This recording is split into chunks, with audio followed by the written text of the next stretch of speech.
Welcome to ZigWheels. Now we're here because, as you know, Hero MotoCorp all of a sudden decided to go from just having one 200cc motorcycle in its lineup to 4. Until 2 weeks ago, the only 200cc Hero you could buy was the Xtreme 200R, but then Hero decided to give you the XPulse 200, the XPulse 200T and the Xtreme 200S. Now between these 4 motorcycles, which share that 200cc engine and have identical output figures, there is one motorcycle that you should really flock to the Hero dealership for. The big question is, which is this one that you should ride off with? Let's attempt to find out. To begin with, you have the Xtreme 200R, which is comfortable and energetic in the city, but contrary to its name, it's not an extreme motorcycle at all. To enlist its positives, the biggest one is that it is a 200 for the price of a 160, which is backed up by fun urban handling and good comfort levels for 2-up riding. The not so nice bits are that the performance is only slightly better than 160s, the braking is below average, and that it just feels dated. That's not the biggest grudge that we have though. Now, despite the performance not being the same as other 200s, the fuel efficiency is below par in comparison, which makes you question, what is the point of being less sporty or less powerful?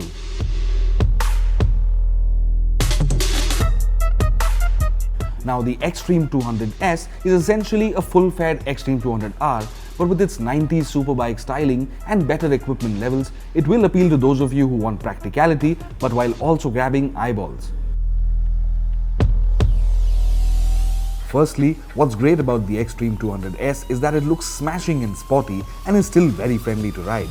It also offers energetic handling and is very comfortable for 2-up riding as well.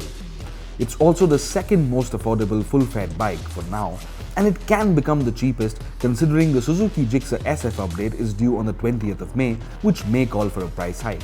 Having said that, it's not exactly the evolution over the charisma we had hoped for.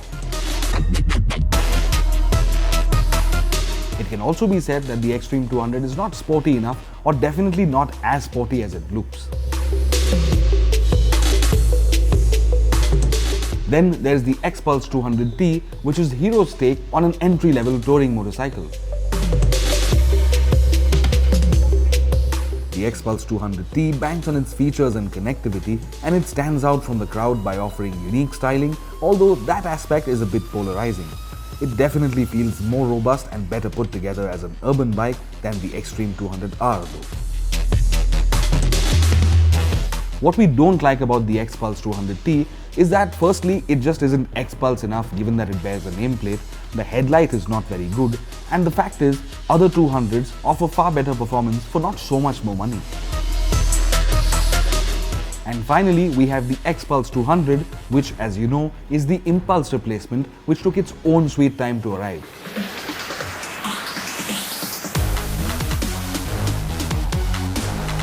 Now, the XPulse 200 looks great, is feature-packed and has a suspension setup that is fantastic for dirt riding.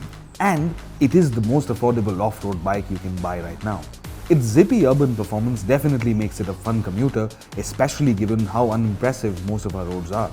What won't impress you about the XPulse is its highway performance, and its engine refinement is not so great at higher revs. It also just took too long to arrive, and while it is nice, it offered too little a step up.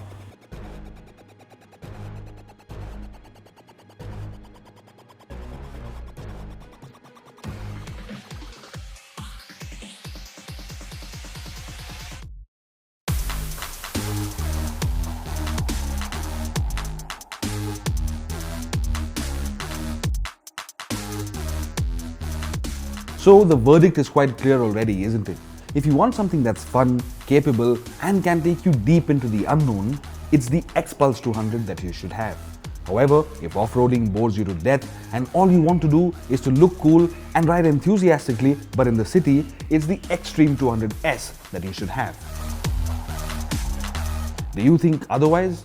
Let us know your opinion in the comment section below, and don't forget to like, share and subscribe. Thank you for watching.